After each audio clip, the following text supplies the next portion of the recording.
Greetings from Cyberhuman Frontiers. How is everybody doing today, this week, and this year so far? 2021, February 6th.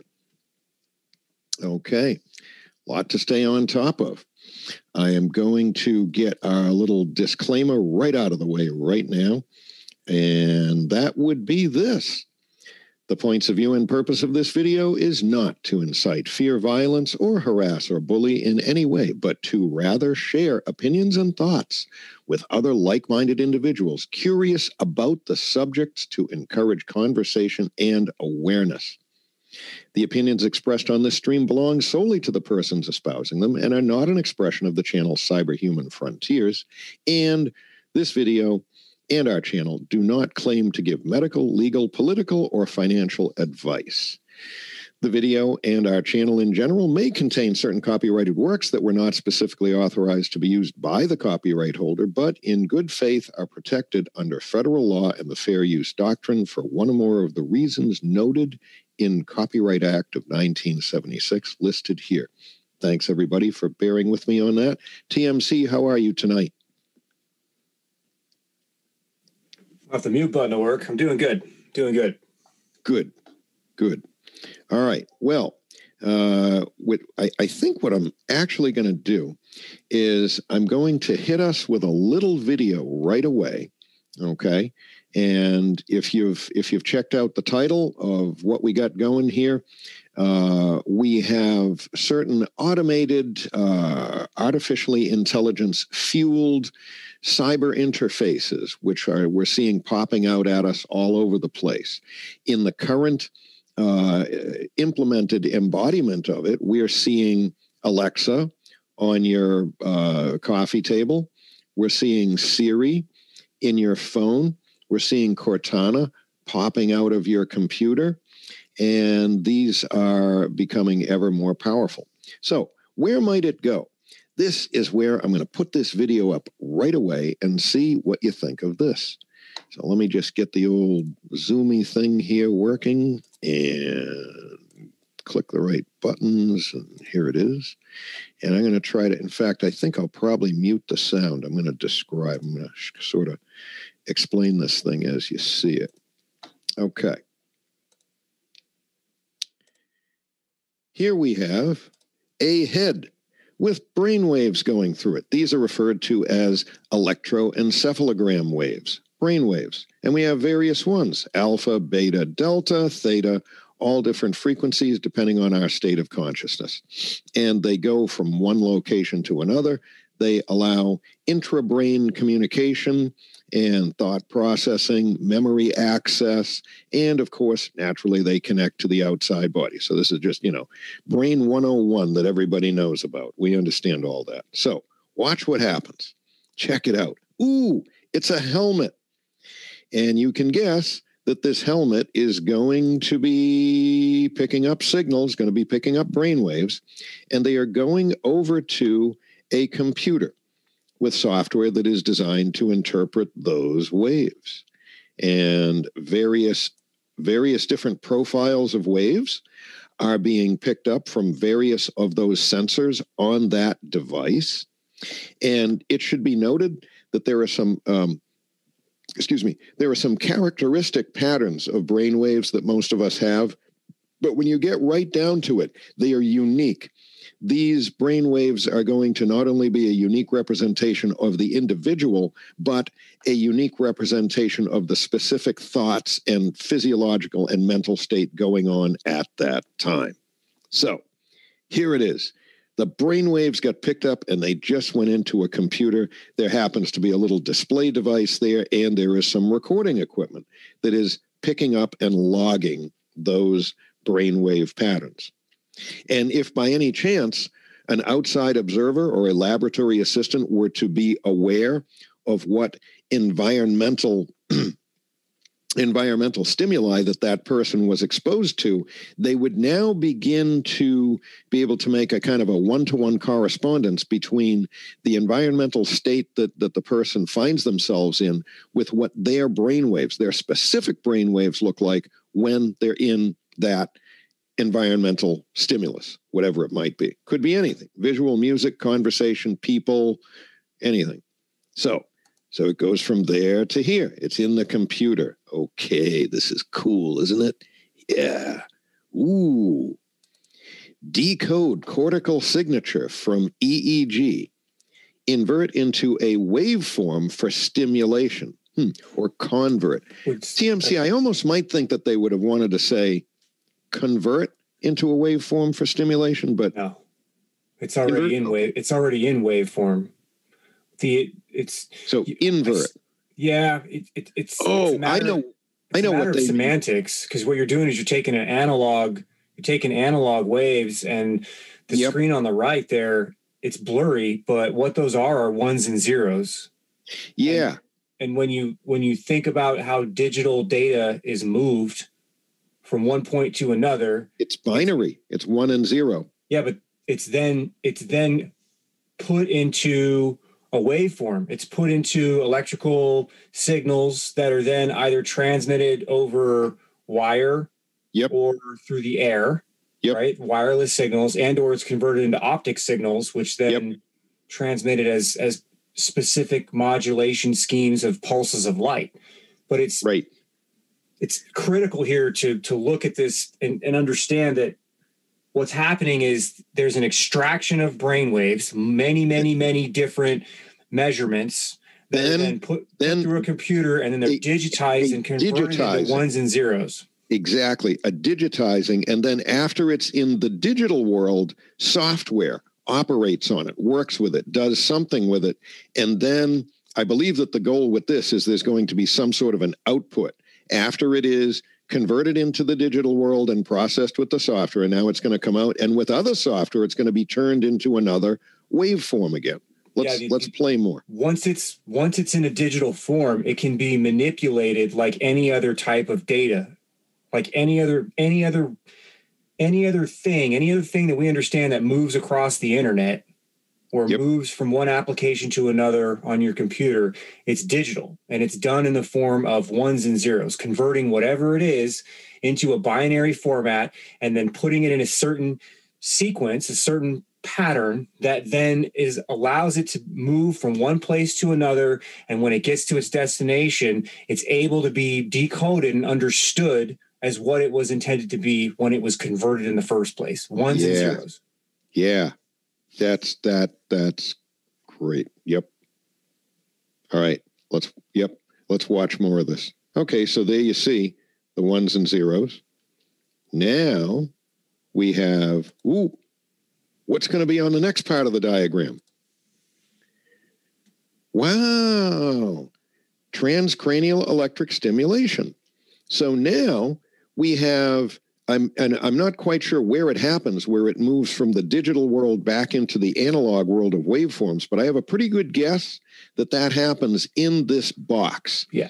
That this box is getting a digital signal, probably literally by a USB cable, all right?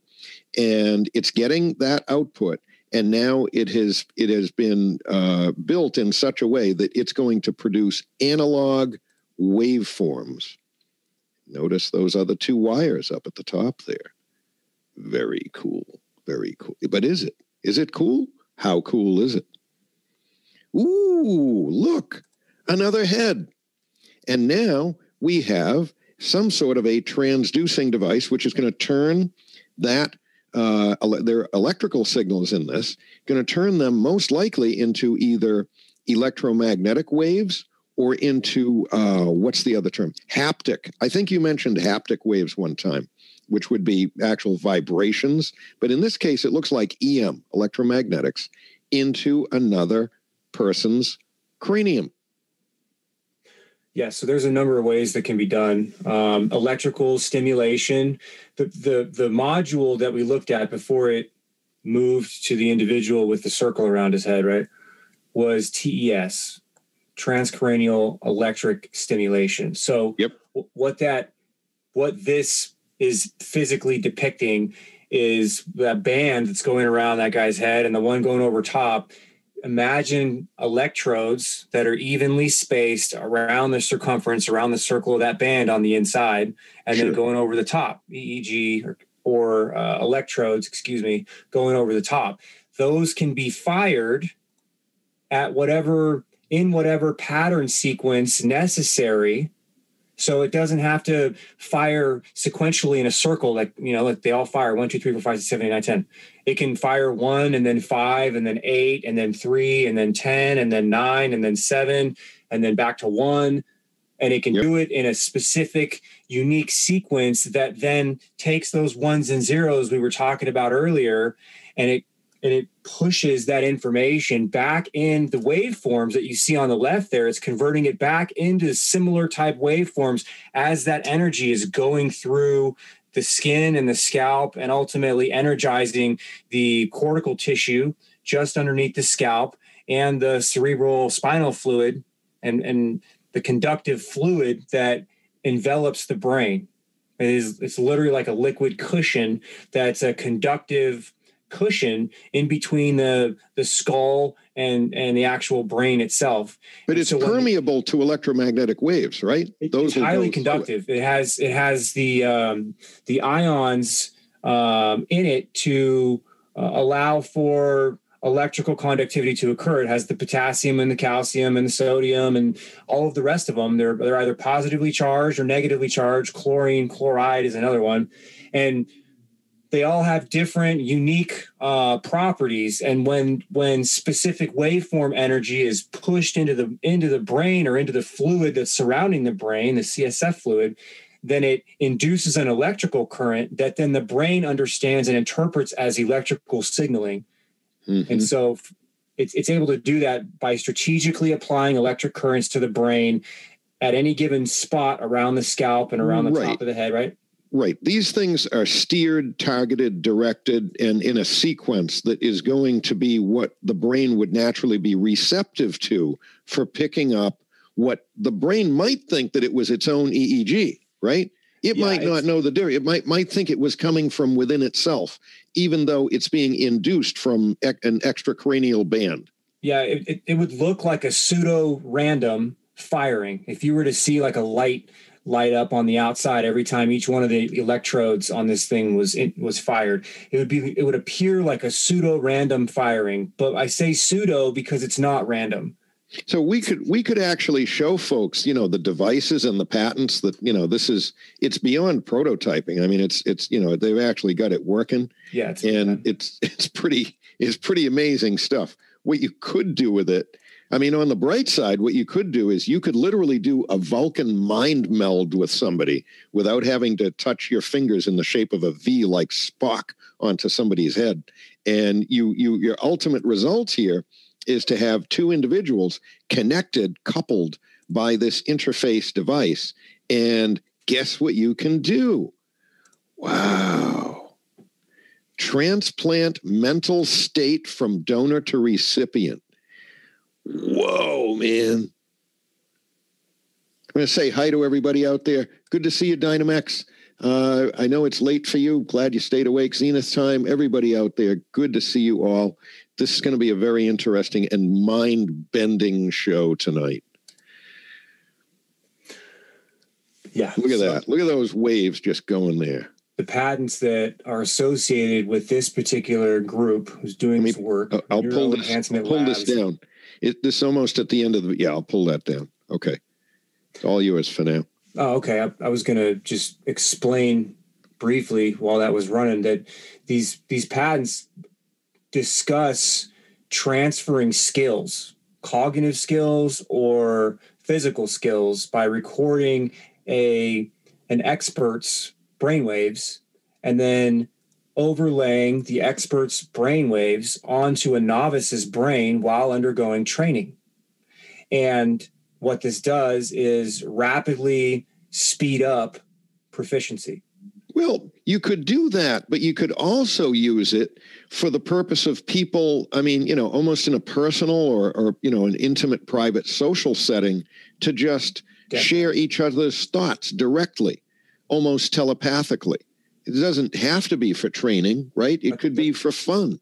Yeah, that's exactly what you're seeing there is a version of synthetic telepathy. They're both smiling. TMC, they look happy, right? Sure. They don't look alive, but... Well, that's beside the point. That's for extra credit. If semantics.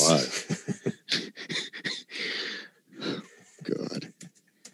So on that note, I will take share if you don't mind. Right. You got it. I want to show you real quick just how far along this really is, right? You think, okay, well, that's cool. Well, you've got devices that are basically in production today that do the very same thing. And it's this device right here, if it'll load. And what this is a device it's a watch, and it's made by Freer Logic. You can look up Freer Logic.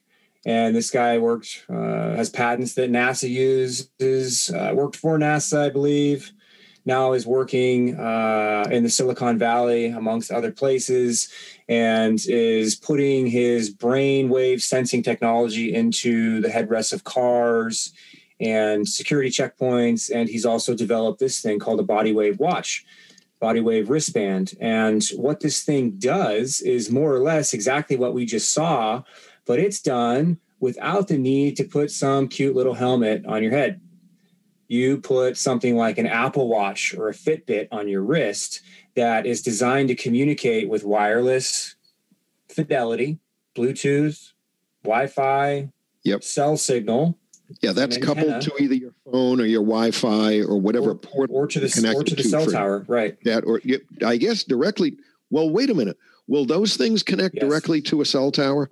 Yes. The Apple Watches, you can field phone calls and interface in a limited capacity through the cell network without the need for a cell phone. Interesting. I didn't think they had gotten that far ahead with it. Yeah. So in addition to that, they have electrodes here.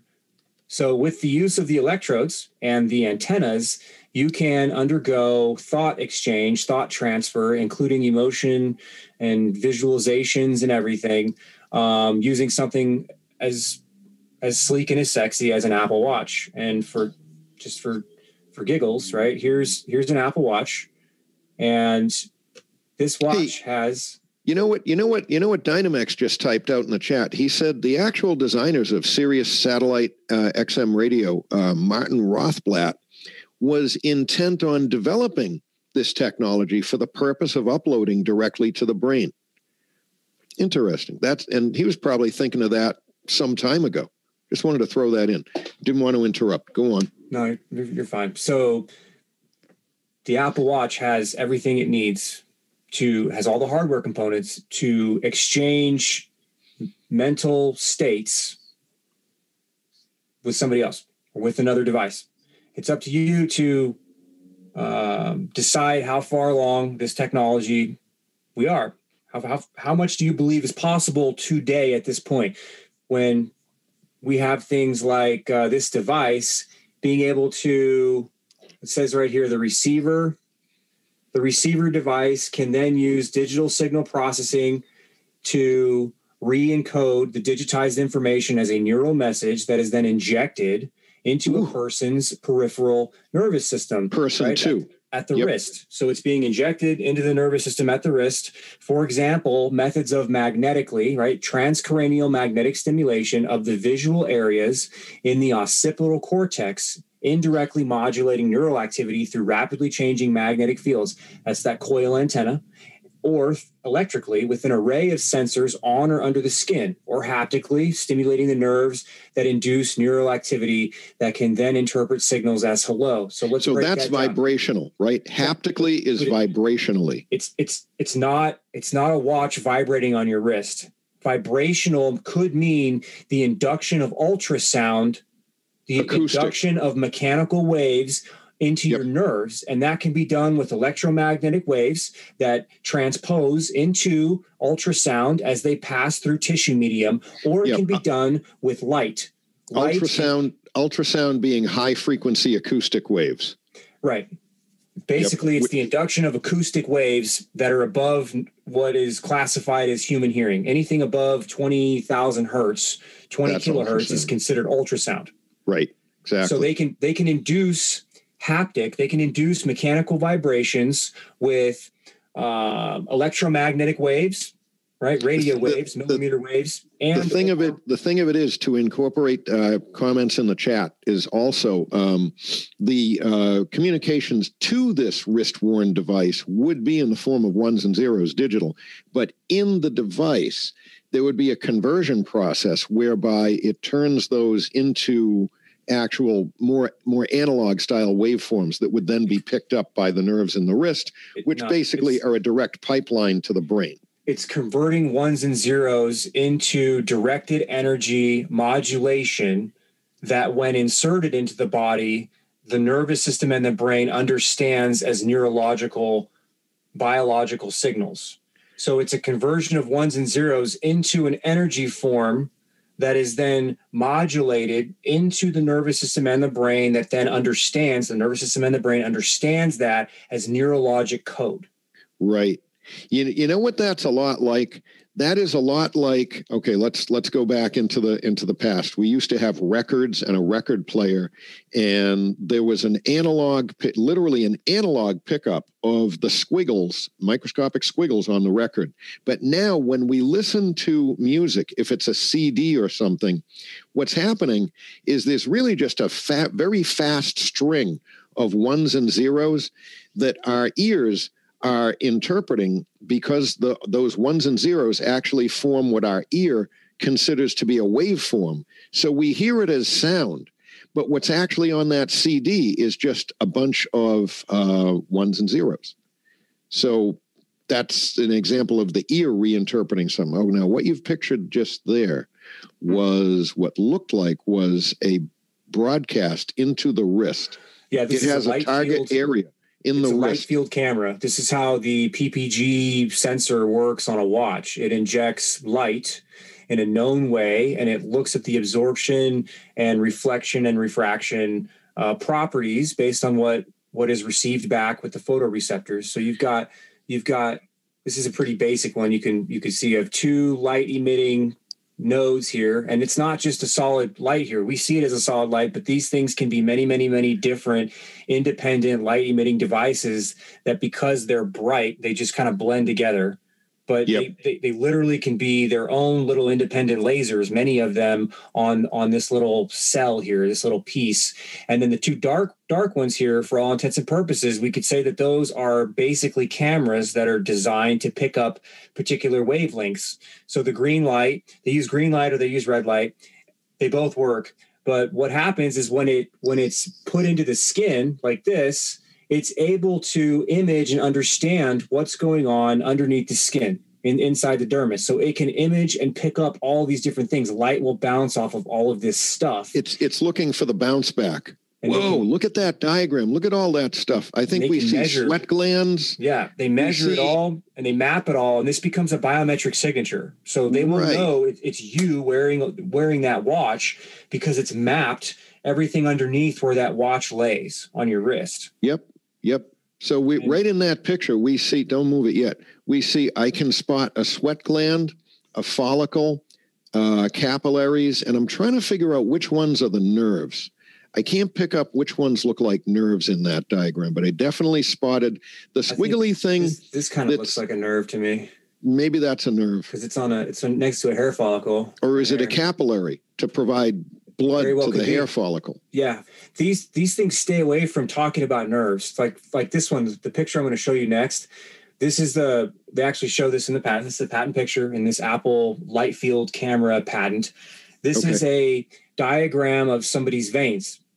And you can see the muscle substrate here, but you can also see the veins and the arteries. And they talk about this in detail to illustrate the unique biometric nature, because the formation of the veins and the arteries, etc., in your wrist, in your hand, is different than mine.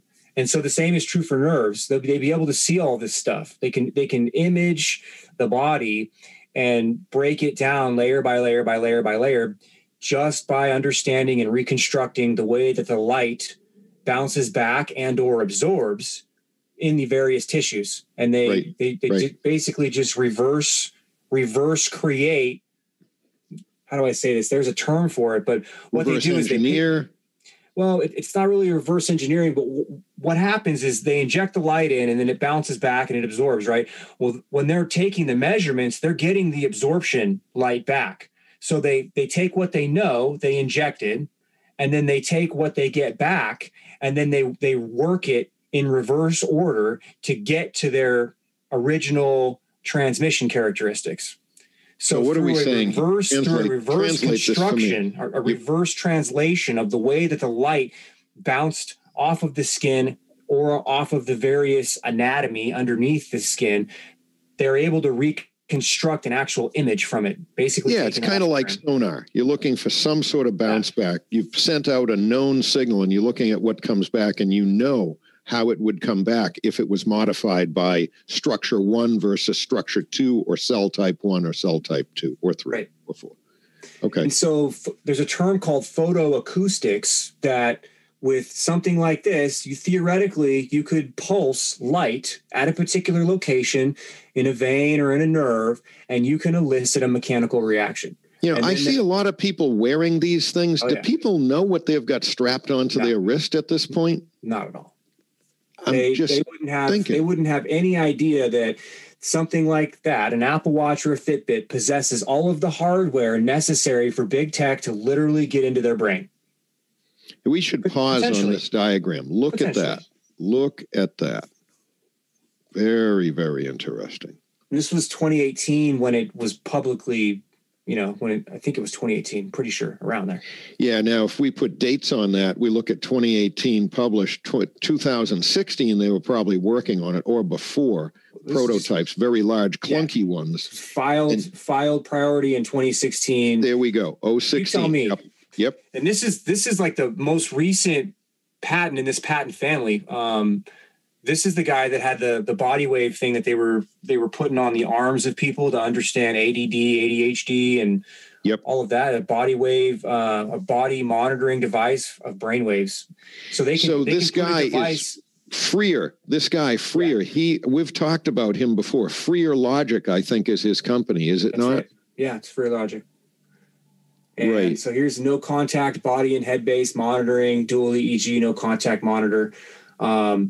This is the one they're putting these in cars. And there's a whole nother part of the show that we may get to. I mean, it's actually a multi-episode series, but the other whole part of the show that we might get to is whereby, with more and more accurate, precise, and almost elegantly intimate, although it's not really elegantly intimate interface to a brain, that this is going to begin to allow people, if not encourage them, to be more and more linked to artificial intelligence, and to not even.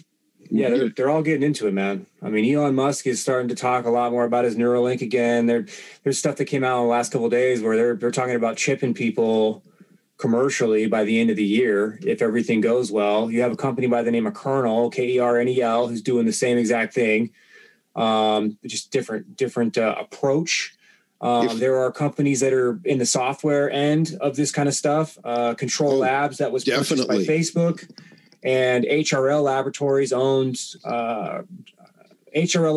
is owned by Boeing and GM. And the amount of technology they have, they can go in and insert, remove, and reinforce memories while you sleep. And they do that with transcranial electric stimulation, like we just saw in that video earlier.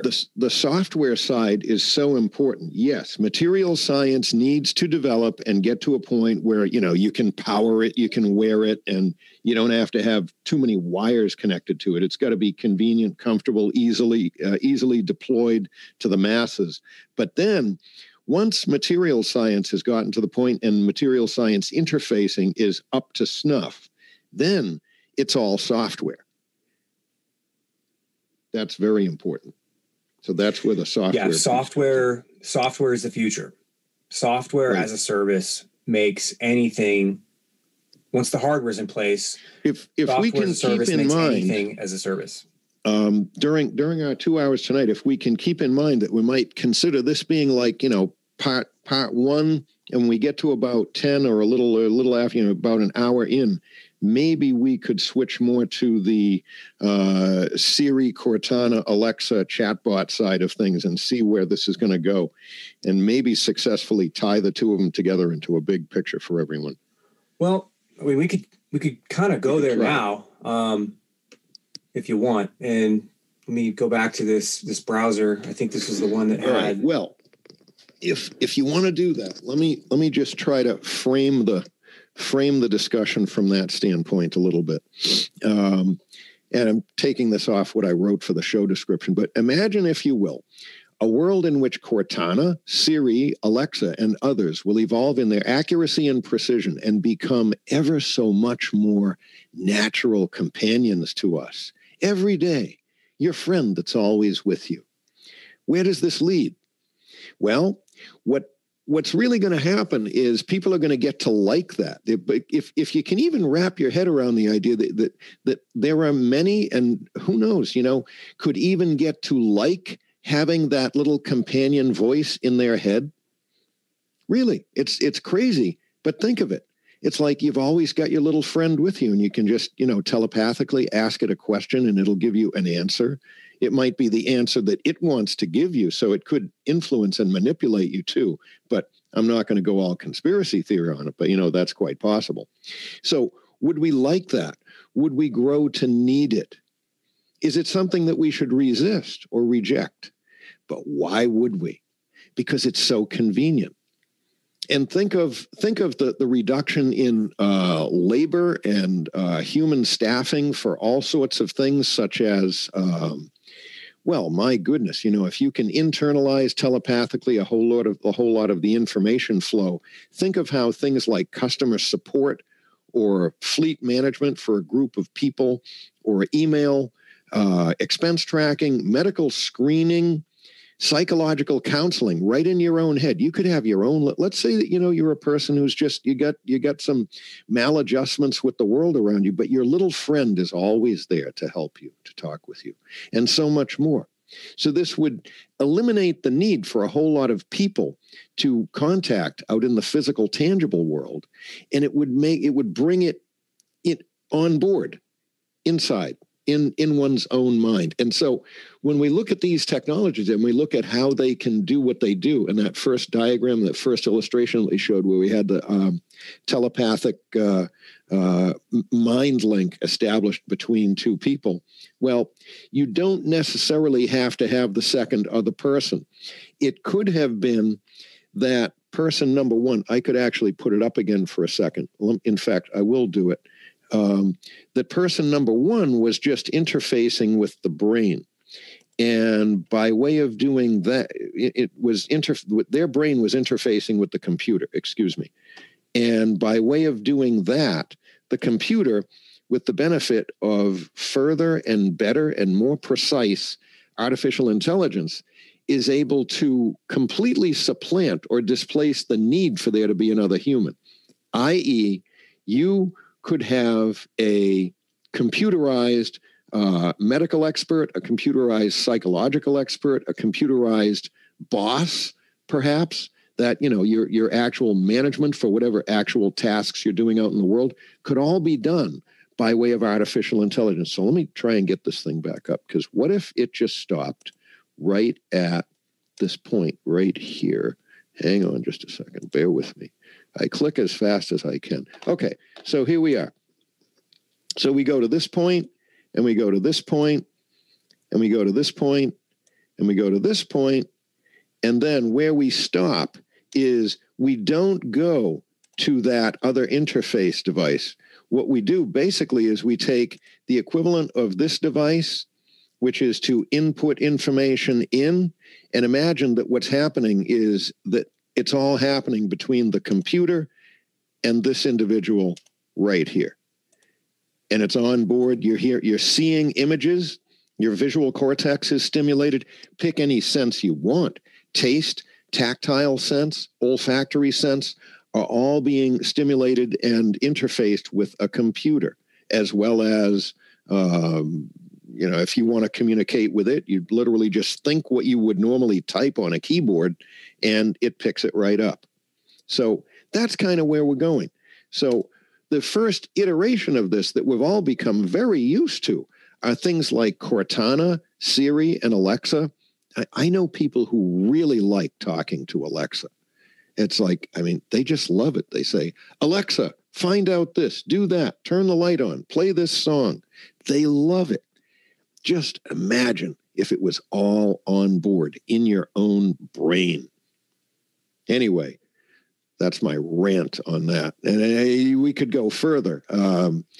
It is being successfully developed. It's becoming more expedient and more precise. And if we consider what big business might want, they would not want to have more people. You know, people are just like, you know, they require maintenance and management and all that, and they're not very precise. They're inaccurate sometimes. Sometimes they get sick and they don't show up for work, all that stuff. So there's quite a push to bring the artificial into the world of our everyday experience. Anyway. Imagine what this technology could do for things like diplomacy. If you can establish a link between people and allow for an exchange of information at that level, brain to brain, would you need to see each other in person all the time? Would you need to have ambassadors set up in every country? I'm going to the dark side on that one, because what if the system was determining what it would actually communicate, what it would actually transfer in those comms from person one to person two, and it filtered and altered them? It's very simply put, there is going to always be a computer translator in between. And the question then becomes, who controls that?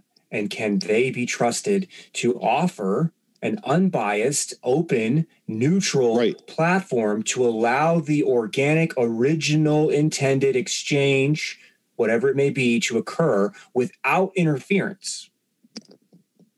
And this is the underlying issue going forward, and why the degradation and the erosion of trust amongst governments, and more specifically, big tech and big telecom for that matter, why this is such a big deal moving forward in the future. Because without neutral, protected platforms to allow honest, unbiased, unfiltered, right, or manipulated exchange of information to occur, there is no way to have a successful communications platform. You know what's needed is some sort of an audit. I mean, you've got to have, let's take a look at what we're doing right now.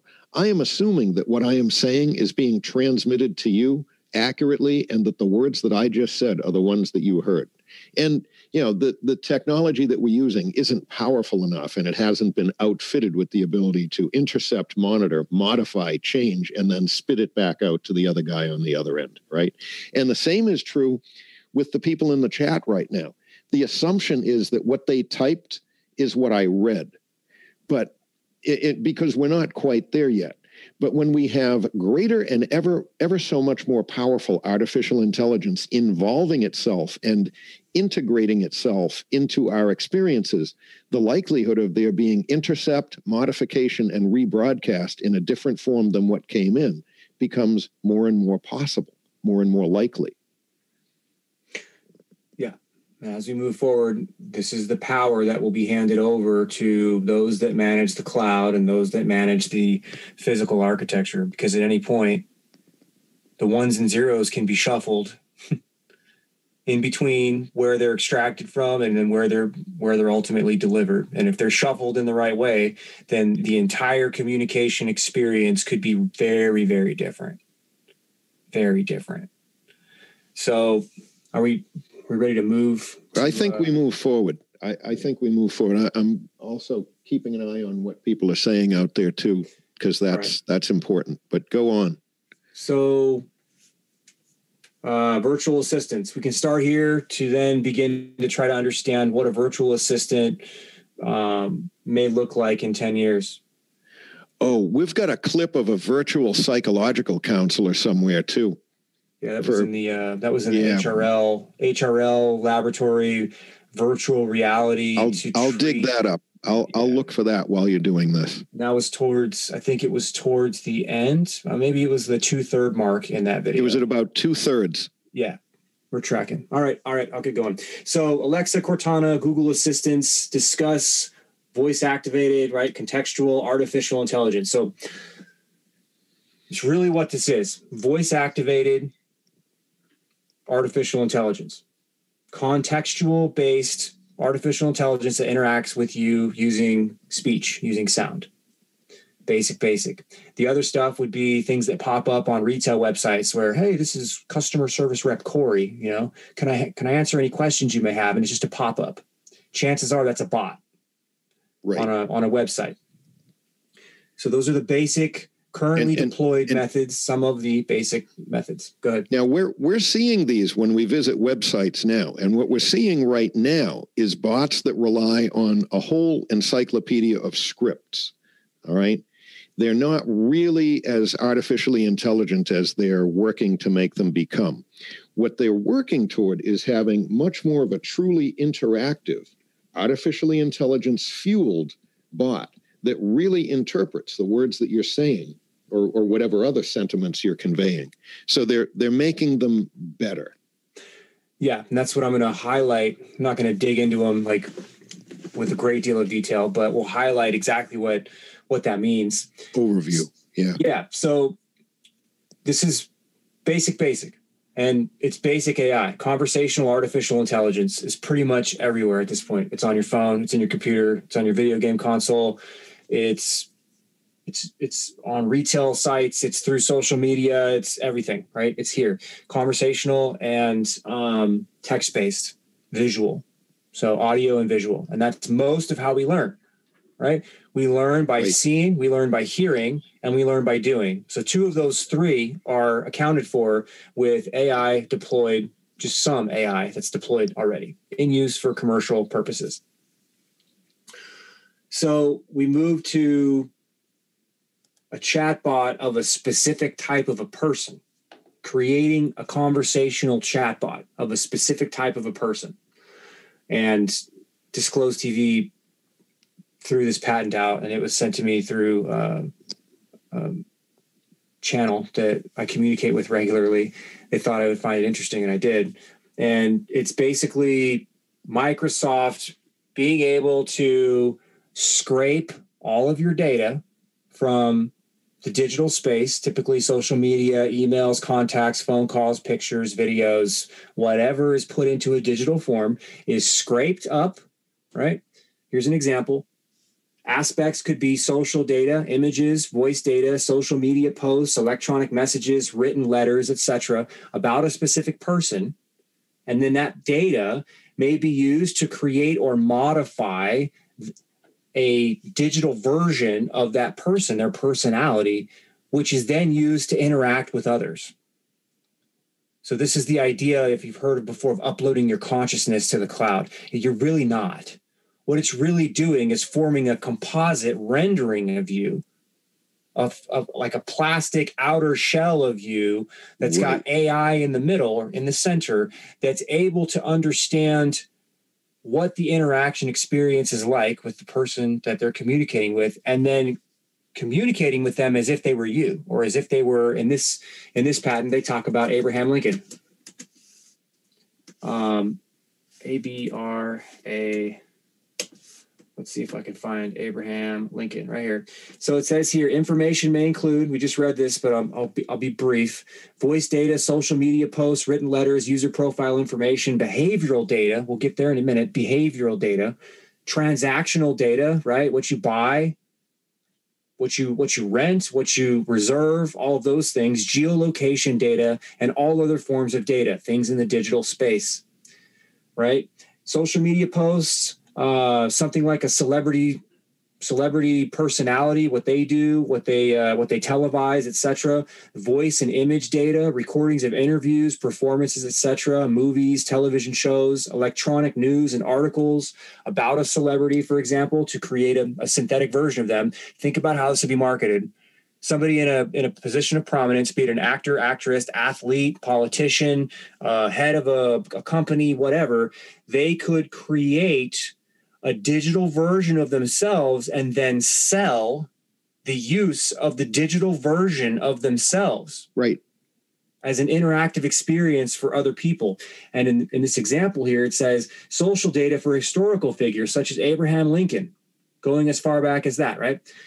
May include handwritten letters, similar correspondences authored by the historical figure, books authored by or about the historical figure, information related to the relevant time period associated with Abraham Lincoln in this case, physical media consisting of audio or video, photos, and what they'll do is they'll render a synthetic version of Abraham Lincoln, and then through software, you're able to interact. And this patent goes so far as to say they can create a 3D version. So think about putting an Oculus on your face, three-dimensional virtual reality, where they render in near human perfect graphics Abraham Lincoln that actually engages with you through speech and through visual interaction that's going along with a script that you potentially have the ability to influence, like a video game. This could be something like immersive American history in 10 years for children. They already have all the digital equipment. So it's just a matter of getting the software in place to drive the hardware components that are already out there in the market to be able to do things like create a greater sensorial experience. And it will start with audio and visual that will then move into the other senses, smell, taste, and touch, as they become more proficient with being able to modulate and interact with those specific centers of the brain and multiple centers of the brain in conjunction with each other. Because what they're finding is that as you interact with the brain, multiple centers of the brain, multiple regions of the brain fire simultaneously or in a certain order, and that creates a brain print. It creates the squiggly lines that we saw earlier that are specific to something like a smell or a taste. I'm going to briefly put up a share here, which is one of those parts of the brain which I found kind of interesting. And while I'm doing that, I unsuccessfully looked for that HRL video that we were looking at with the animated bot PTSD counselor for the person. I got it somewhere. I don't know where it is, but let me put this up. Maybe you can assist me in finding that other thing. So there's one part of the brain called the thalamus, and I want to just have us take a look at where that is in the cranium, and it's in a central location, and it's something that I really learned more about it by reading this than I ever knew before. So it's kind of a control center area in the brain, and would be easily accessible and easily entrainable by the technologies that we were just talking about. So let's just talk about the thalamus. Here's where it is, okay? And higher thought centers and memory, etc., are here and toward the front. We see the brain stem down at the bottom, and there's the thalamus. Okay, so the thalamus functions as an anatomical region of the brain located in the center between the cerebral cortex and the midbrain. It is involved in several cognitive functions. It serves as a central hub to relay sensory information to the brain, regulate sleep and consciousness, and regulation of anger and aggression, interestingly enough. Like most areas of the brain, it's multifunctional in nature, so it handles a number of different cognitive processes. But owing to its location and the connections, if you take a look, I don't know if you can see them on this really clearly, but it's got a whole lot of little lines that spider out from the thalamus to connect by way of nerve fibers to other parts of the brain. So it is the big takeaways that I have from this is that it serves as a central hub for relaying sensory information.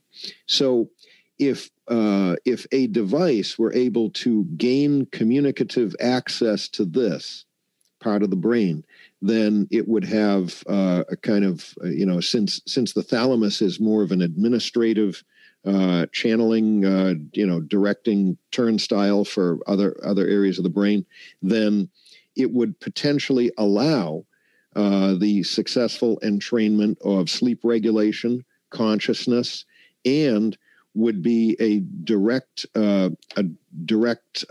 gatekeeper for sensory information coming in and out to either the auditory cortex or the visual cortex of the brain and other areas. So now there's more, and I don't know if I need to go too much further on it because that's kind of all that I wanted to cover on that. But very interesting that's it's a traffic cop in the brain. All right. The introduction of sophisticated cell staining techniques showed physicians that the thalamus shared cortical connections with every other region of the brain, thus furthering the case that the thalamus is involved in multisensory integration. Well, everything that we're talking about with the expansive type of experience that people can have with some of these almost outboard wrist-worn interface devices means that they're looking to try to get more toward a multi-sensory experience integration. So I would suggest that one of their targets in being able to communicate with the brain is going to be the thalamus, and I think it's pretty well founded. Let's see here. Okay. Connection between the thalamus and the sense of sight is in many ways correct. The particular researcher got some of the specific details wrong, but it is true that the thalamus plays a role in relaying the contents of vision to the right area. Information from the retina is sent to the thalamus, specifically the lateral geniculate nucleus, which then relays that information to the visual cortex. So that's kind of an important area in the brain. Every sensory system except the olfactory system, interesting, relays its information through the thalamus, giving the thalamus the role of the main sensory information hub of the brain. It is sent to the thalamus, and specific nuclei in the thalamus relay that signal to the appropriate area of the brain. You can imagine what would happen if you had brain damage to that part of the brain. But if you look at where it is, it's very well protected. You could have a contusion to the outer part of the brain and it wouldn't upset this. So we've been evolved or designed, whichever you would prefer, to have that be at a very well protected location in the skull. So back to where we were here. Okay, the medial geniculate nucleus plays a role in relaying auditory information to the auditory cortex in the temporal lobe. The ventral part relays somatosensory information. Somatosensory means feelings that you're getting from other remote parts of the body, a hand, an arm, a leg, to the sensory cortex in the brain. It is thought that the thalamus serves to process sensory information too, as it shares strong feedback connections with the cerebral cortex. Very, very, very interesting, isn't it? Anyway, maybe a little digression, but just, when we're talking about being able to set up targeted communicative interfaces to the brain, that would be a really good area for them to design their interface devices for optimal communication. So I'll pull this down. Anyway, back to you. All right, so I did find that video. Oh, yeah, and out in the chat, the pineal gland is right in that same area of the thalamus. Good point out in the chat. That's absolutely right. I'm glad you found the video. Yeah. So this you're this about film in was, the right place. Yeah, this was HRL Laboratories. You can look them up on YouTube. I highly recommend you go look up HRL Laboratories. They're into everything. They're a major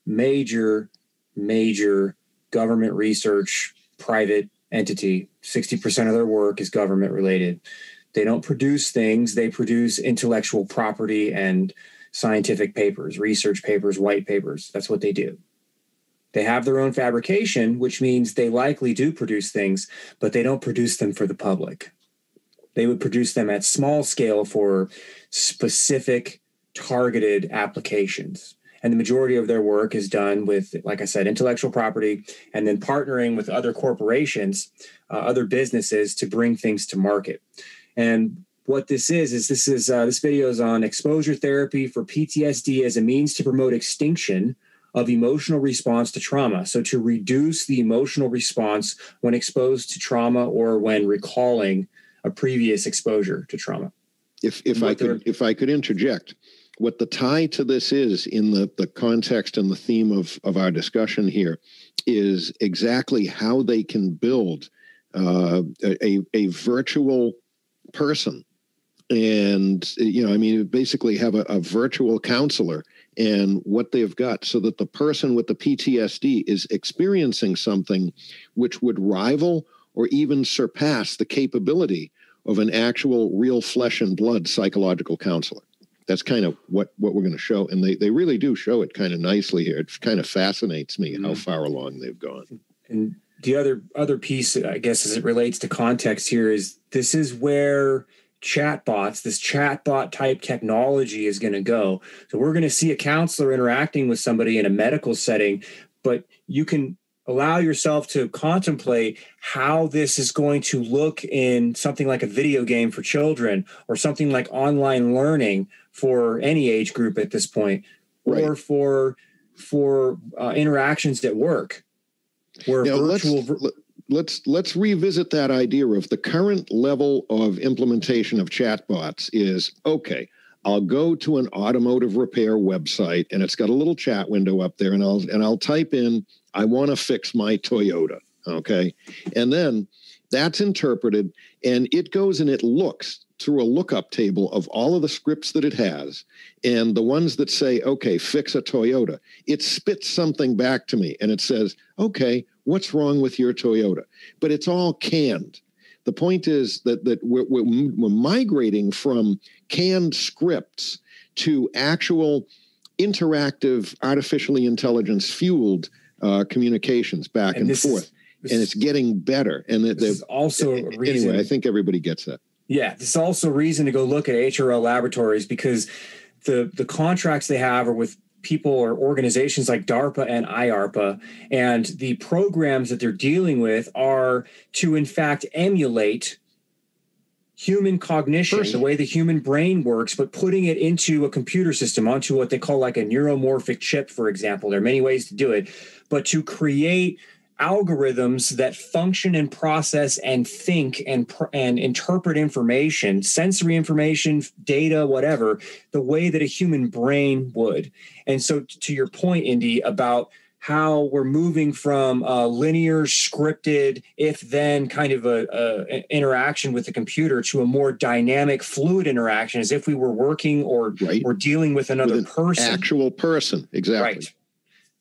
On that note, this is where this stuff is going, and this is back in 2018, and this is just what they're willing to disclose to the public. So hang on. We also do another thing in this study, which I want to mention real quick, because we're really trying to move away from just relying on self-report data. We want to look at what are the other available things that can give us some kind of insight into assessing progress. Jack the volume on that a little bit if you can. For diagnostic purposes, whether somebody actually going to concerts.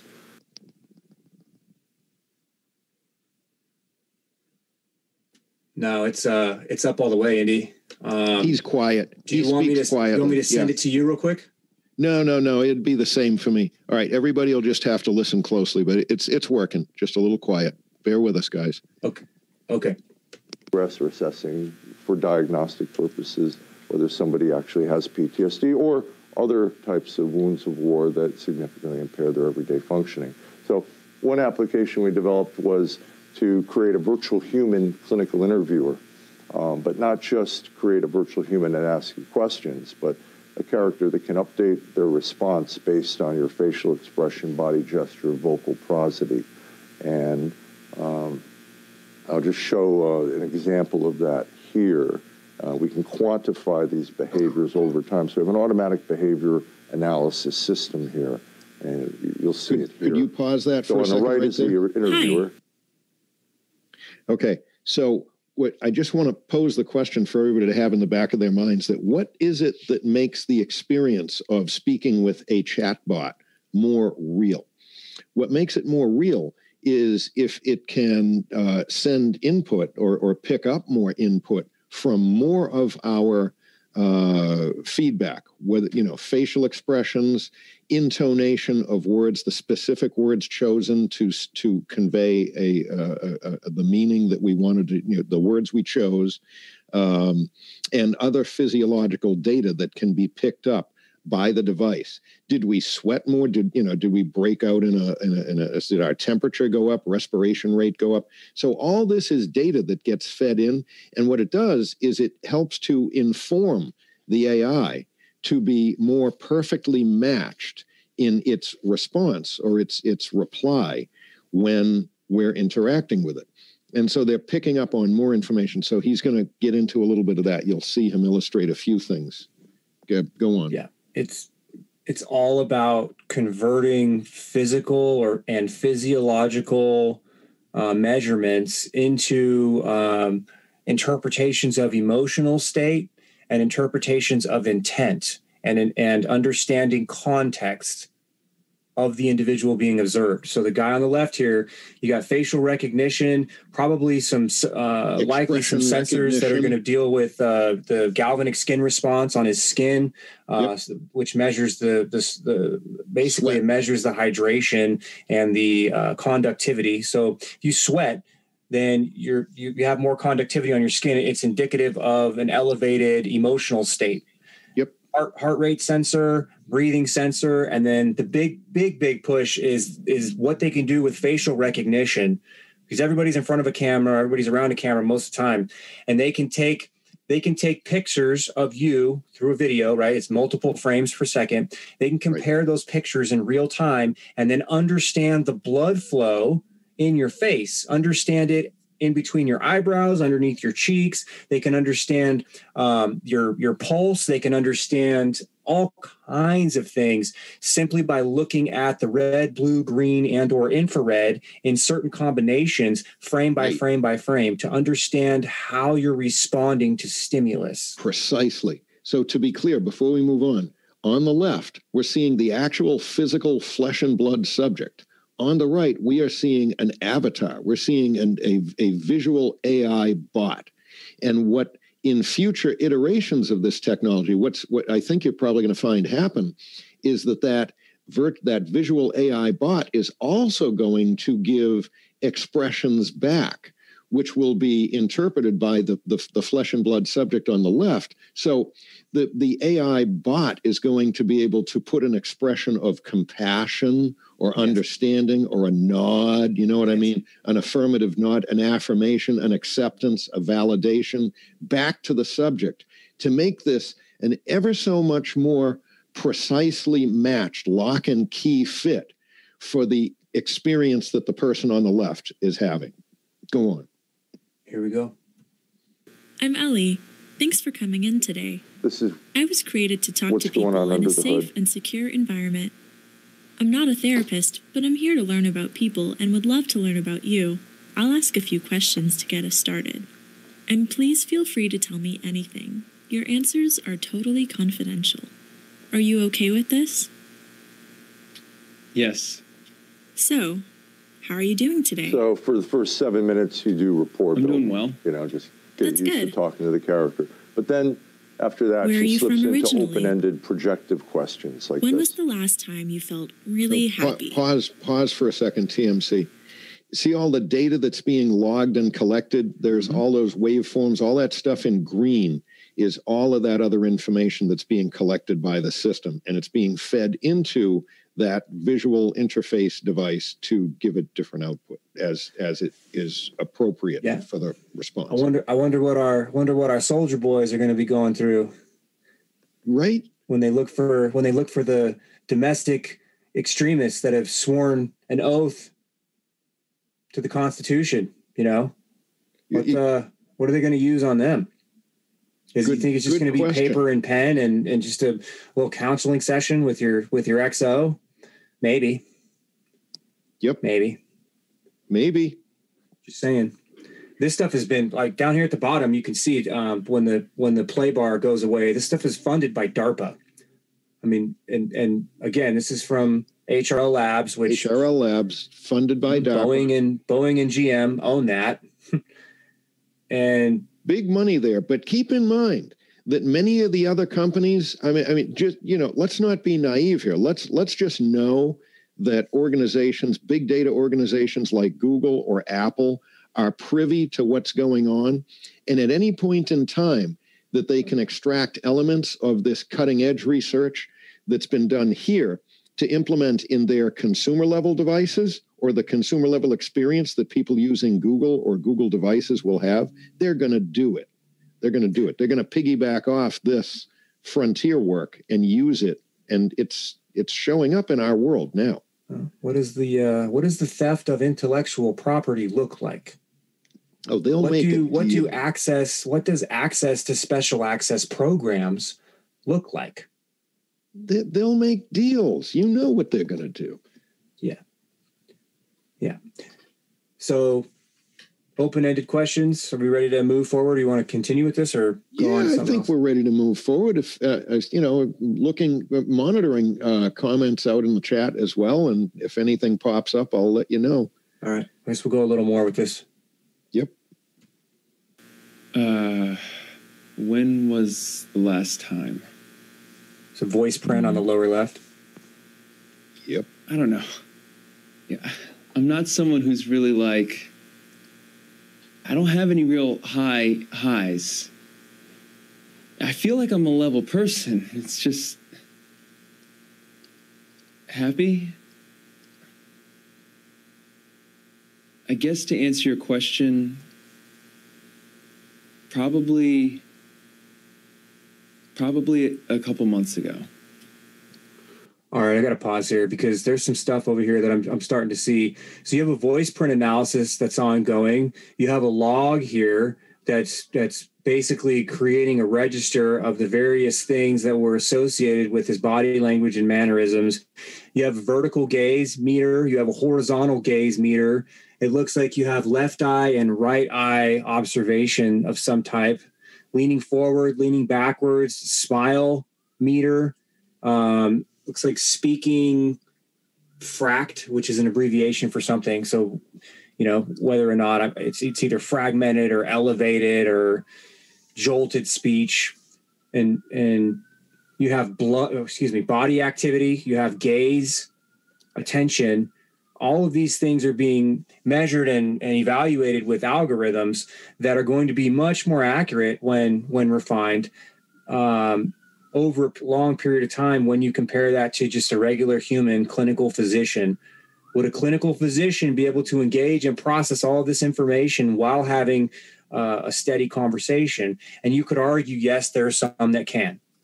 But when you look at the aggregate of these clinical physicians, we'll just call them that, right? Because this stuff is going to be used in telemedicine.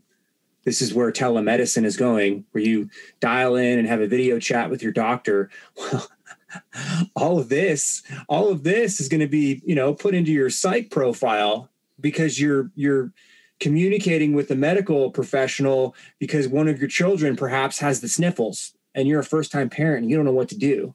Right. Myriad examples of the applicability of this stuff. Yeah, this is likely going on with Zoom and with online education at this point as well. Yep. Why wouldn't they?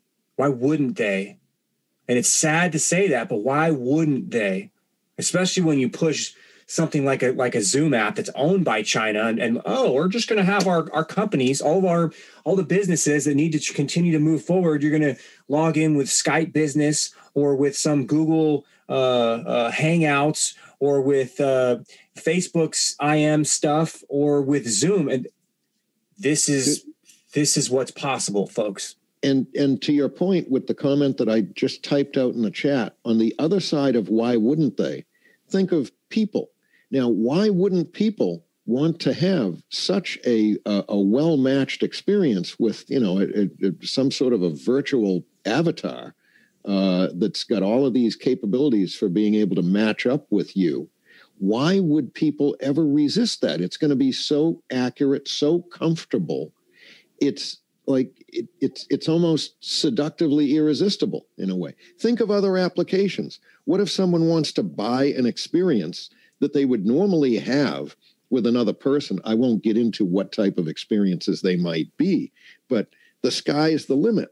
And I mean, it's just, in some ways, it's simpler and easier than interacting with other humans, but the real richness in the human experience is in connecting with other flesh and blood humans. But this technology is moving us further and further and further away from that. And it's going to do it by way of convenience, facility, accessibility. Like, it's always there whenever you want. You don't have to make an appointment with another person to get with them and talk about something or do whatever else you might do with them. It's just there. Just dial it up. Want to keep going with this or move forward? Yeah, let's keep going with this. This is fascinating. I'm looking at that avatar. I noticed you were hesitant on that one. Would you say you were generally a happy person? That response is based on real-time analysis of the behavior. So if he was to say, oh, I'm happy last week, I went to a party, I hung out with my friends, had a great time, she would just move on to the next question. But by picking up these behavioral markers in real time, she has a variety of follow-up questions. And a lot of times the follow-up questions actually give you a lot more information. Now, we've used this in a number of studies, large data, big data analysis with tons of people in known groups of psychological distress and healthy controls, and find real clear behavioral markers in terms of facial expression, of course, happy, sad, intensity of smile, facial touching or self-adapting, fidgeting, downward gaze, but also a lot of good measures with vocal prosody or vocal parameters, not what you say, but how you say it. So in that sexual trauma trial, we found a couple of facial expression markers that are correlated with anxiety that showed reductions over time. As well, some of those markers actually were moderately correlated with the clinical outcomes, because we're trying to expand out.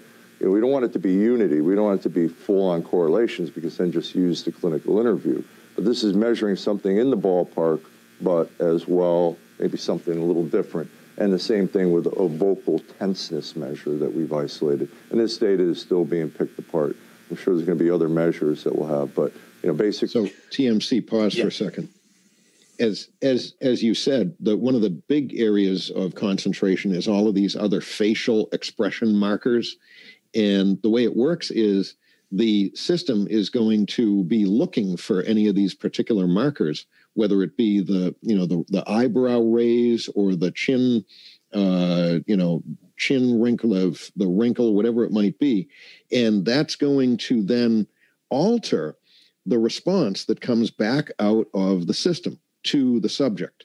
So in other words, if the subject says, well, yeah, I'm really happy, but all their facial expressions are wrong, then what might come back is a very gentle challenge to that, or a further interrogatory from the computer by way of the visual avatar to the subject to dig further into that. So, I mean, this is, in some sense, it might even be more attentive and more accurate than an actual real counselor, a real psychological counselor. I mean, it's that, computers are very precise when you've got the software written right, and they're fast, and they don't forget. Anyway, I didn't digress, but... Yeah, but ultimately, on its face, prima facie, that sounds great, Indy, but ultimately, you've got to define what the intent is. What is the intent of the interaction before you can start to validate the quality of the interaction? Right. Yep. And that's the slant. There's everything, I don't know. Everything is too all-encompassing of a word. Most most things come at you with a slant. Most things that come at you, that come across in your day, that's right, have some underlying purpose that may or may not be directly in alignment with the way that it's presented to you. Right. Communication. There are various numbers I've heard, but some say that 80% of communication is all the other stuff beyond the actual words that were spoken, out to the person. And yeah, by the way, Philip K. Dick, W2 Digital Design out there. I read a lot of Philip K. Dick's fiction. Yep. Science fiction comes true, guys. Whoa. I mean, man, it's absolutely amazing. It's utterly stupefying, and a lot of it gives me reason to be rather concerned, which is kind of what you were alluding to. Yeah. So that was pretty much the meat and potatoes of it there. I think you know where it was going. So yeah, where would you like to go next? I want to share this other patent from Microsoft. It's a memorable event detection, recording, and exploitation. And this patent talks about identifying emotions, whichever way it can identify emotions. In a lot of cases, they look at cameras and microphones because those are basically ubiquitous at this point. People understand that they're there. There are many other ways to identify emotions. We've gone over wireless technologies that are able to interpret and understand emotions. But what they do is they classify your emotions. And if your emotions cross a particular threshold of intensity, then they record the event. Mm-hmm. And then when they record the event, what they can do at that point is start putting together like a diary or a journal, and or prompt you at a later time to gather more context or more information around the event, to basically be interactive with you based on emotional highs and lows, because it's not just good that they're recording. They're also recording things like fear. Yep. And the whole push at this point to make artificial intelligence more human is to understand and classify and project emotional sentiment to a user, to a human, because that is the way that we understand and interpret our space and our world as social creatures. Emotion has a lot to do with how we interpret just about anything. If you're in a crappy mood and you have to get up and go to work versus you're in a great mood and you get up and you go to work, the entire morning experience is very, very different, even though you go through the general same muscle memory machinations to get yourself to work on time. But the experience is very different if you're in a good mood versus in a bad mood. One of the keys in terms of these devices and these systems interfacing with the subject is to make that subject feel like they are emotionally in kind of a safe place or a happy place. That would be by conveying understanding, specific words of acceptance, affirmation, understanding, sympathy, empathy. And what that does is that uninhibits the subject.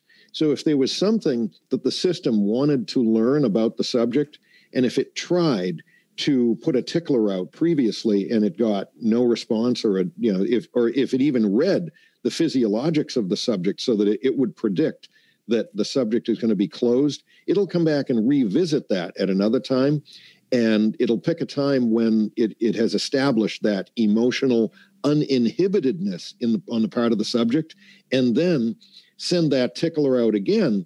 And if the subject is in a happy place, they might just, release that information, those words, whatever it was that the system was digging for before. I mean, these systems have 24 hours a day to keep watching and working at things. I mean, they'll pick the time when they're gonna get you at the time when you're receptive. It's absolutely scary stuff. I don't like to get scared, but I do sometimes. Here's another one. Method for monitoring and communicating biomedical electromagnetic fields from IBM back in 2008, where they're able to understand your heart rate variability, right? It's emitted, your heart rate variability, and be able to capture that and communicate it to another person and insert it into another person so they can understand and interpret your emotion, record it, transmit it over the internet as an attachment to something like an email or a text message. And then when another person reads that email or that text message, they get to experience the emotion that you associated with it. What if you, as the sender, wanted to send a very sanitized message back to that other person, and you were not able to block out the sending of that additional data, and the receiver got that information? Wouldn't that put you at some sort of a disadvantage as the sender? Well, you're dancing around this idea of, what does a bill of rights look like for the internet? Yeah. When we're talking about computer systems being able to vacuum up all of this information about us, up to and including our emotional sentiment, you could argue our brainwaves. There are patents out there galore about being able to understand brainwaves with electromagnetics, but that's and/or with infrared light, and/or through interpreting evoked event-related potentials, something like that. And they have those for your eyes. They have those for brain synapses and all kinds of stuff. There are many, many ways to understand very intimate details about you with tools like a microphone, a camera, antennas, and light projecting devices like your Face ID or the light arrays that exist on something like a smartwatch. What does a bill of rights look like? Because you may not have the ability to be guarded. You may not have the ability to guard your emotions or your thoughts from big tech, from government, and up to potentially your boss, your employer. If we don't get something like a Bill of Rights up to speed, people are going to need to seriously think about unplugging. You can't. That's the bottom line. Either get it under control, or be ready to need to unplug to save your humanity and your sovereignty. How do you unplug? Don't ask me that. Well, you can't just say it we got to go through this exercise because I'm of the position or the opinion at this point, it is impossible. I agree. You cannot unplug. The problem. You can't just throw away your phone and say, I'm done. Nope. You still have a computer. Okay. I'm going to throw that away. Okay, fine. Now what? Well, you have a TV. Okay. Well, TVs can't. Yes, they can. TVs are connected to the internet. They have sensors on them. Dude, they're two-way looking glasses. That's exactly right. It's actually a one-way looking glass where, it's you in an interrogation room and people behind the mirror that they can see. The one-way mirror. See them. Yeah. Yep. Exactly. It's in all of your appliances. It's in your Wi-Fi. And okay, fine. We'll get rid of all of that. I'm going to read books. I'm going to read magazines and books and newspapers. Well, you live in an apartment? Do you live in a metropolitan area? Do you have cell signal around you? Are there other Wi-Fi access points around? The point is this: even if you got rid of all of that, you still have the sat nets that are up way above, way up high that we don't have any control over at all. That can understand with incredible precision what a person is doing if in fact that person is to be looked at. So there is no unplugging. That's why that's why it's so important to get our arms wrapped around what is possible with technology and with big tech. And we scoop all the proverbial shit onto big tech, but it's so much more than big tech. When we look at big tech or think of big tech, it's Twitter, Apple, Facebook, Google, Microsoft, Amazon, great, right? A handful of major players. You have the weapons contracting industry, Raytheon, Lockheed, Northrop Grumman, Boeing, GM, Ford, others, more and more and more, layer upon layer upon layer upon layer, that all have pieces and parts to this technocratic grid that is being deployed, as we understand it, through big tech. But it's like shark teeth, right? You got big tech out in the front, and there's all of these other layers of teeth. Yeah, good analogy. Yeah. And they're all there. And so we're going to go after Facebook, and great. Okay, well, that tooth fell off, and then that's just one tooth. There's a whole nother row of teeth behind that. It's something else is going to move right in. So putting a framework around what the internet can do legally gives us the opportunity to have and expect accountability. But we don't have a framework around what the internet can and cannot do legally to a U.S. citizen or to any other citizen of the world for that matter. So it's a free-for-all. It's the proverbial wild, wild west. So there is no opportunity to engage in the expectation and implementation of accountability because there is no context around what is okay and what is not okay as it relates to internet traffic. Context, yes. Mm-hmm. And if we can't get something as simple as Section 230 and censorship with a two-dimensional crappy system like Twitter and Facebook and YouTube, we can't get that right. What are we going to do when they start launching this stuff? Fast forward 3 years when the connectivity is going to be all around us, when you're going to be hard-pressed to buy an automobile or even a refrigerator for your kitchen that is not connected to the internet, that is not able to image what went in and out of that darn refrigerator to even know what you bought. And of course, it's for your convenience. It's so that the refrigerator can do inventory control so that you can get a package delivered to your door from Amazon that has it's simpler than that. They all have FCC compliance requirements. They all have it. So what that means is they're designed to not interfere with a particular few things that are governed and regulated by the FCC. And really what that means is that they can dial into the power lines and do whatever they want with that damn thing. And there's some interesting stuff you can do with power lines, especially when you have a high load drawing device like an electric stove or an electric oven on the end. You can start pumping a lot of energy through and really do nothing outwardly with that stove. But what you're doing is generating some pretty cool electromagnetics. Oh yeah, that wire is it's a pipeline for information or for transmitting other stuff. I mean, here's what's happening. The power that's powering the stove is at 60 cycles per second, AC power. All right, but you've got a wire there, and there's nothing stopping the ability to transmit other much higher frequency electromagnetic waves on that wire, which will escape from it and will aim which will hit or affect the subject in the room. If you mentioned a stove, it would be you in the kitchen. Yeah, there's data over power lines, and then I think the more relevant to what you're saying right there is something like an amplitude modulated pulsation. Yep. So we understand 60 hertz in America and 50 in Europe.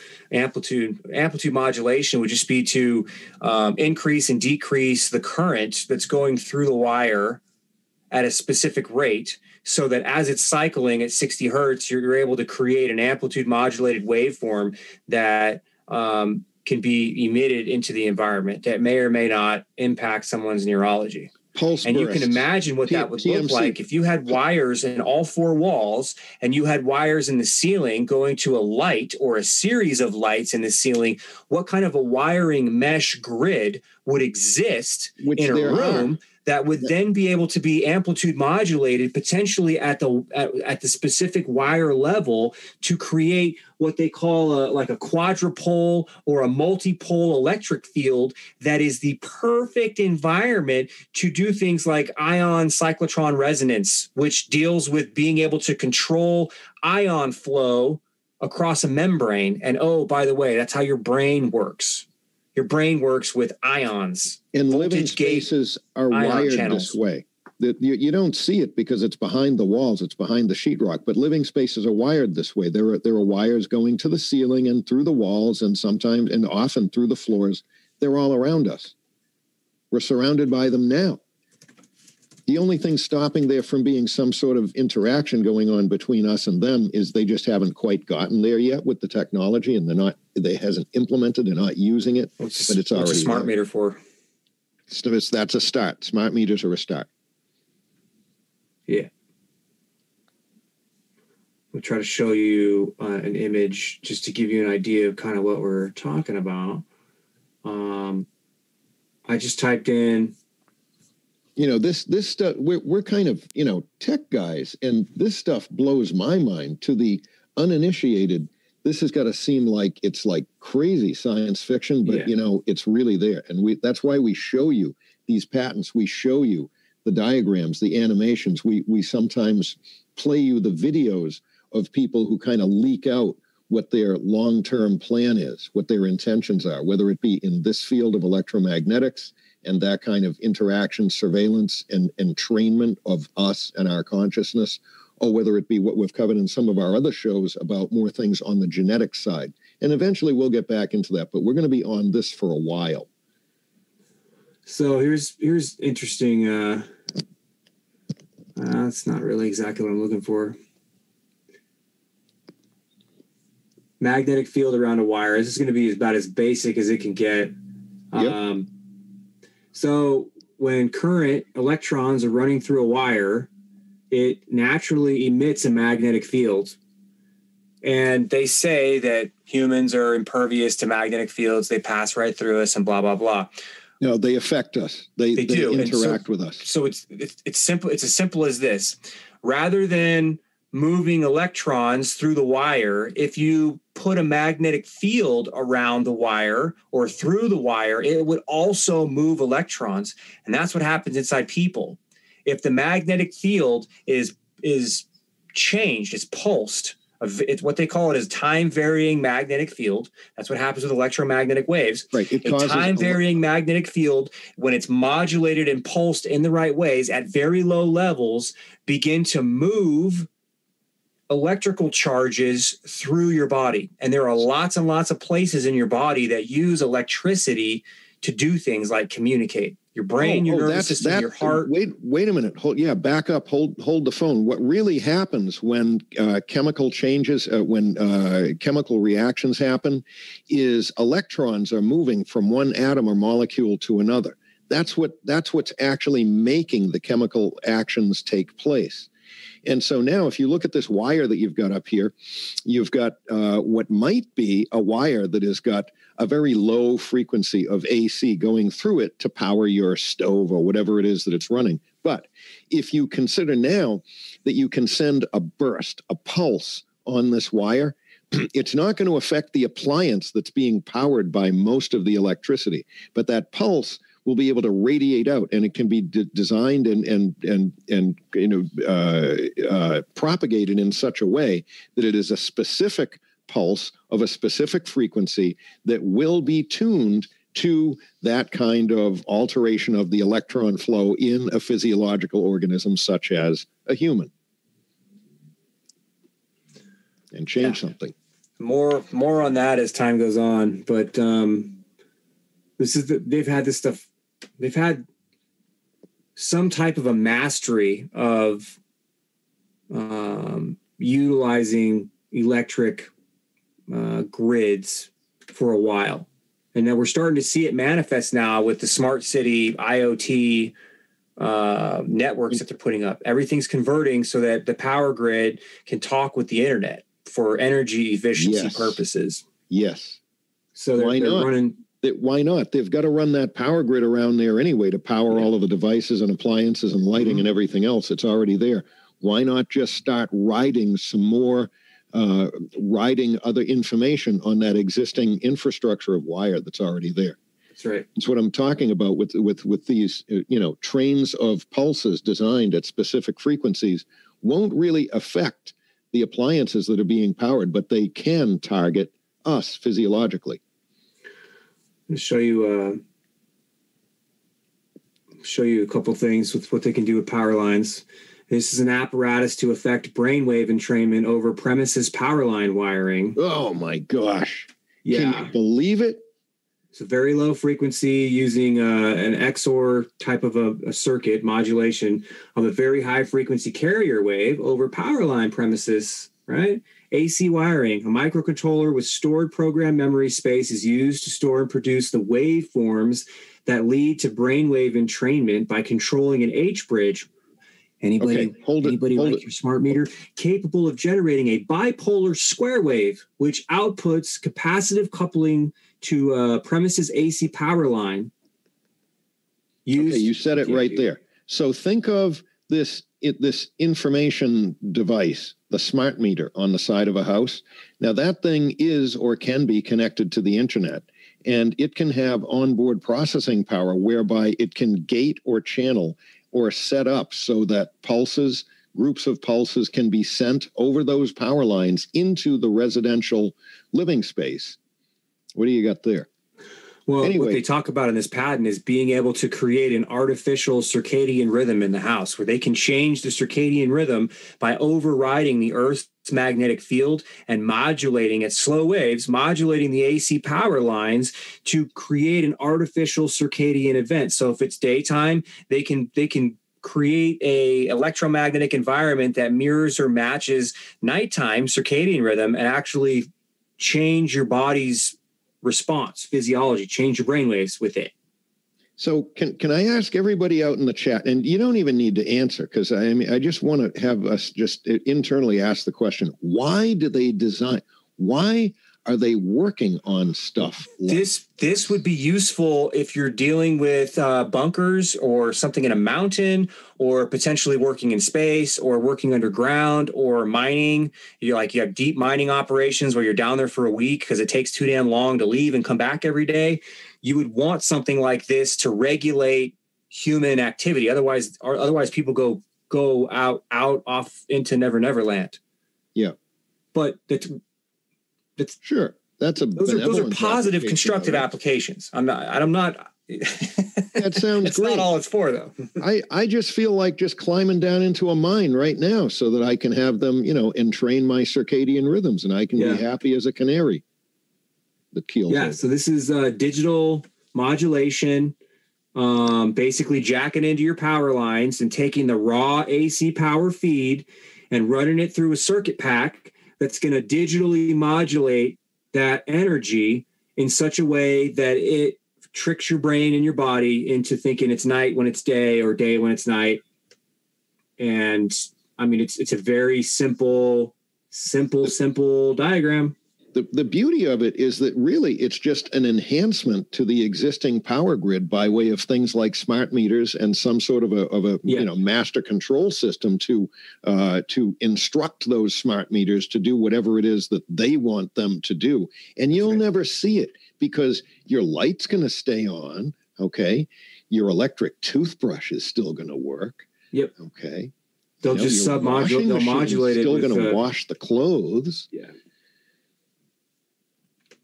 All they have to do is slightly vary the waveform characteristics, and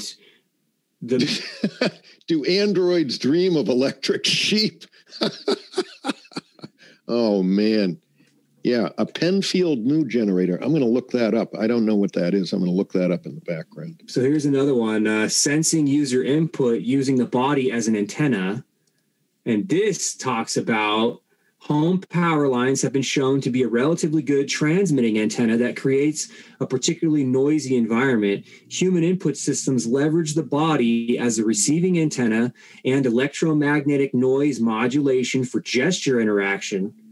It is possible to robustly recognize touch locations on an uninstrumented home wall using no specialized sensors. The receiving device, for which the human body is the antenna, can be built into common, widely available electronics such as mobile phones or other devices a user is likely to commonly carry. So what this patent talks about is being able to use the power lines. The power lines emit an electromagnetic field. You live in them. We have been for a long, long time.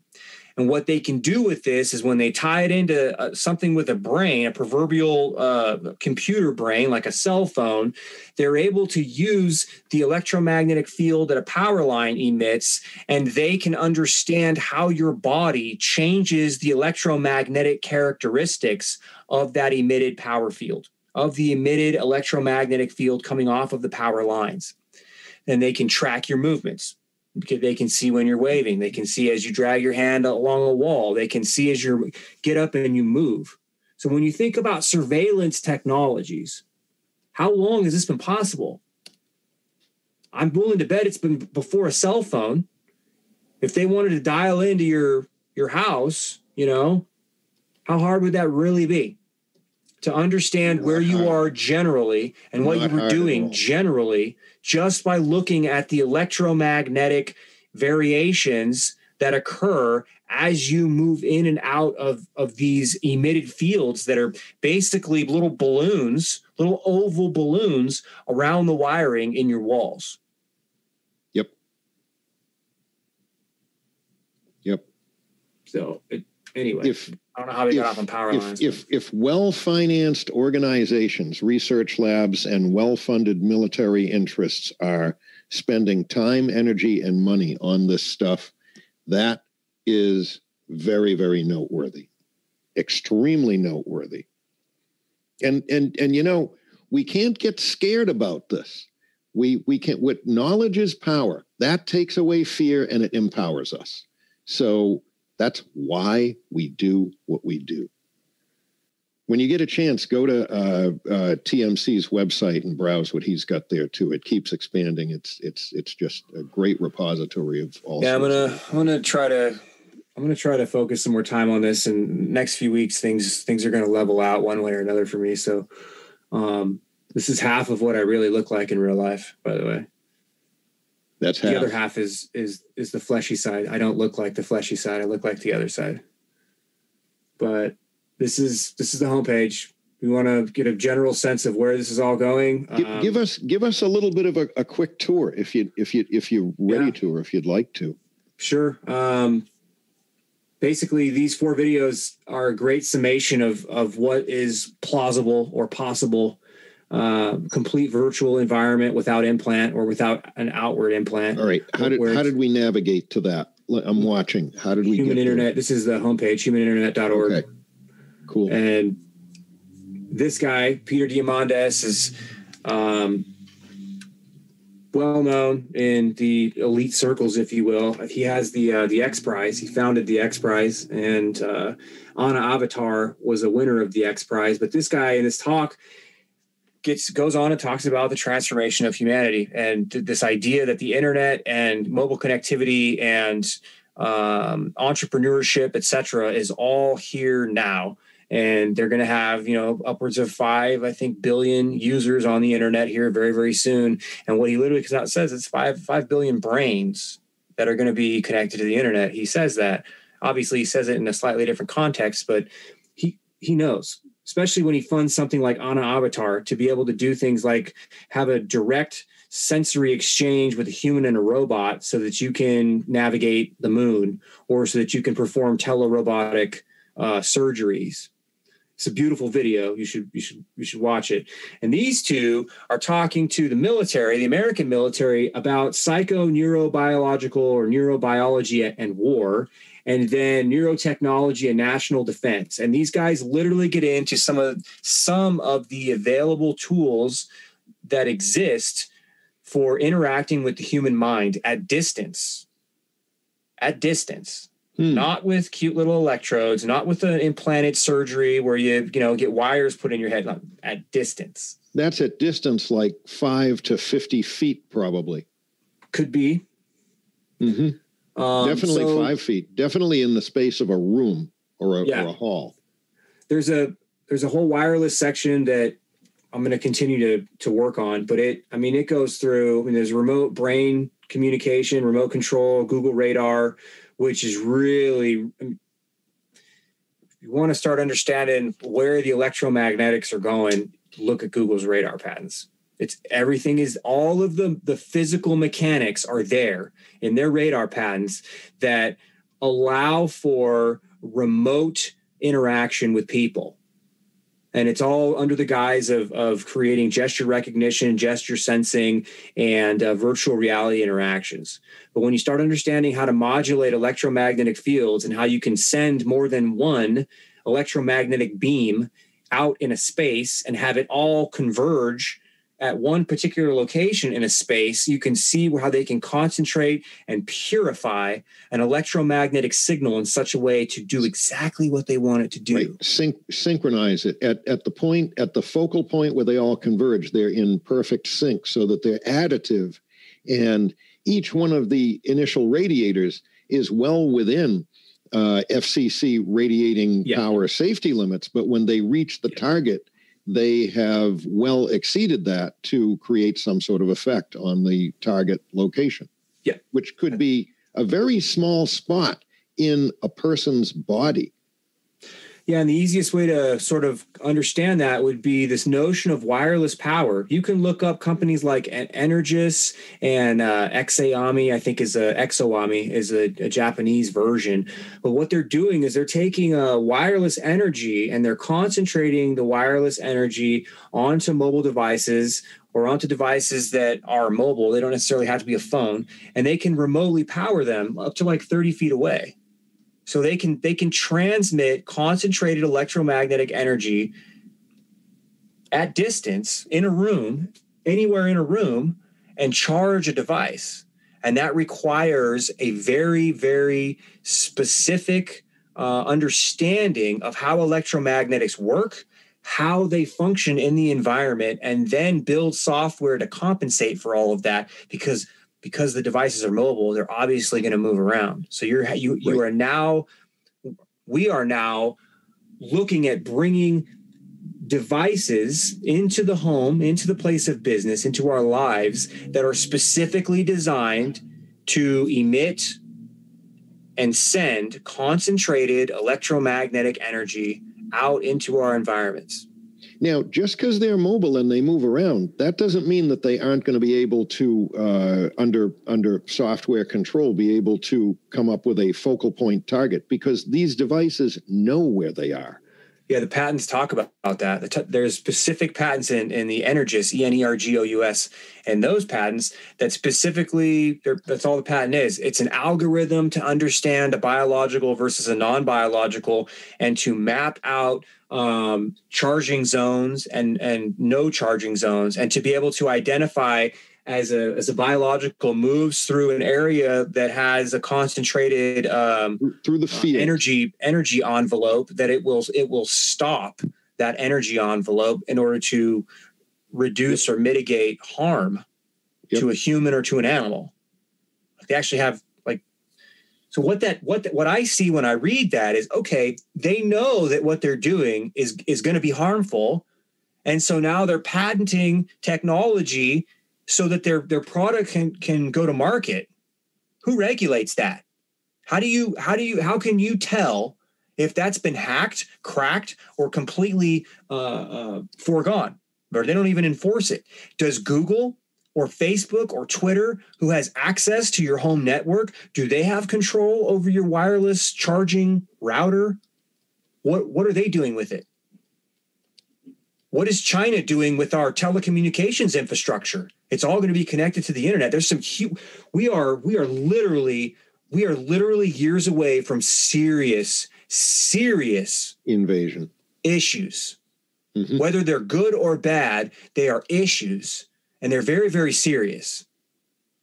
And, we don't try to blow everybody's mind, although I think unintentionally we do it every week for everybody that's brave enough to participate with us. But did I mention, for quality control purposes, this show is strictly for your entertainment. We're going to keep entertaining you. I'm going to show you Energis real quick. This is one of a few companies. Yep. One of a few companies that are wireless 2.0 charging, a next generation ecosystem that supports at contact and over the air wireless charging. So let's see what the video says. If it'll play. It's going very slow. Oh, yeah, it's here, give you an idea. So here's a wireless charger. Now it's gonna, let's see.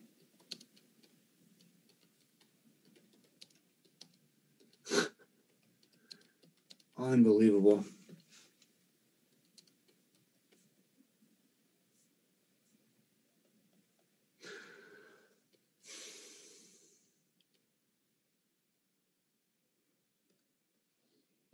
Nope.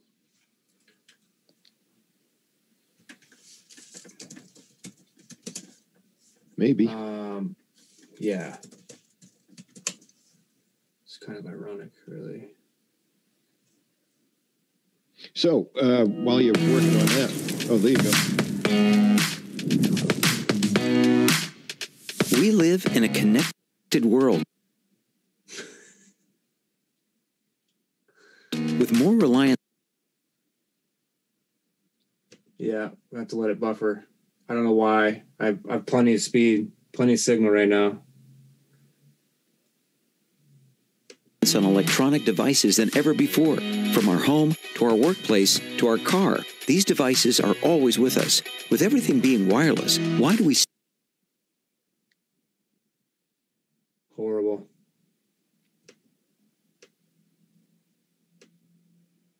still have to plug these devices in to charge the battery? Energous is leading the launch of wireless charging 2.0.